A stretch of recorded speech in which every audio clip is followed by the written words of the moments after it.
दोस्तों, आज आपके लिए एक छोटी सी कहानी लेकर आया हूँ। इस कहानी को ध्यान से सुनिएगा। एक गांव में एक अनपढ़ महिला रहती थी और उस महिला का बेटा एक दिन एग्ज़ाम में फेल हो गया। बेटे का रिजल्ट देखकर वो महिला बड़ी क्रोधित हो गई और वो सीधे स्कूल में मास्टर जी के पास शिकायत करने पहुंच गई।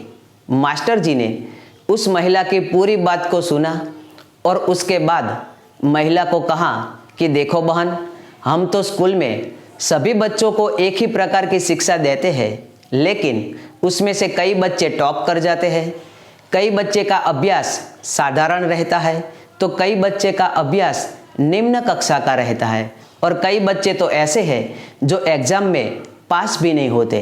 लेकिन हम तो सभी बच्चों को एक ही प्रकार से पढ़ाते हैं। अब उस महिला ने भी मास्टर जी से पूछा कि मास्टर जी, ऐसा क्यों होता है। अब मास्टर जी भी सोच में पड़ गए। वो उस अनपढ़ महिला को क्या समझाए, कैसे समझाए। मास्टर जी ने उस महिला को कहा कि देखो बहन, तुम सुबह शाम गाय भैंस दोहने तो बैठती हो। महिला ने कहा, जी हाँ मास्टर जी, मैं बैठती हूँ। मास्टर जी ने कहा कि यदि जब तुम गाय और भैंस दोहने बैठो और यदि पात्र अपनी जगह से हिल जाए या अपनी जगह से इधर उधर हो जाए तो क्या होगा। महिला ने तुरंत उत्तर दिया कि मास्टर जी, ऐसी स्थिति में तो मेरा पूरा काम बेकार हो जाएगा और पूरा का पूरा दूध जमीन पर गिर जाएगा और मिट्टी में मिल जाएगा। अब मास्टर जी ने उस महिला से कहा कि देखो बहन, हमारा भी कुछ ऐसा ही है।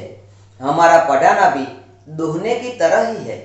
हम तो पढ़ाने में यानी कि दोहने में मशगूल हो जाते हैं, लेकिन क्लास के सभी बच्चे जो पात्र की तरह होते हैं, उनमें से कई पात्र अपनी जगह स्थिर रहते हैं तो कई पात्र बार बार अपनी जगह से हिल जाते हैं। जो पात्र अपनी जगह स्थिर रहते हैं वो ज़्यादा समझ पाते हैं और जो स्टूडेंट्स के मन अपनी जगह स्थिर नहीं रहते वो ज़्यादा नहीं समझ पाते। शायद तुम्हारे बेटे का पात्र भी अपनी जगह स्थिर नहीं रहता होगा। दोस्तों, कहानी छोटी सी है पर इसका मर्म बहुत बड़ा है। अक्सर पढ़ाई में भी यही होता है। पढ़ाई में भी आपका मन इधर उधर भटक जाता है और जितना आपका मन भटकेगा आप पढ़ाई में ध्यान नहीं लगा पाओगे, आप कंसंट्रेट नहीं कर पाओगे और जब तक आप पढ़ाई में कंसंट्रेट नहीं कर पाओगे, आप कितने भी घंटे पढ़ाई करो लेकिन इसका कोई मतलब नहीं रहेगा।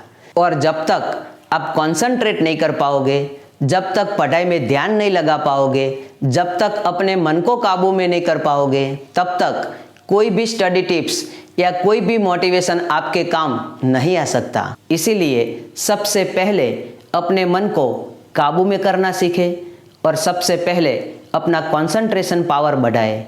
धन्यवाद।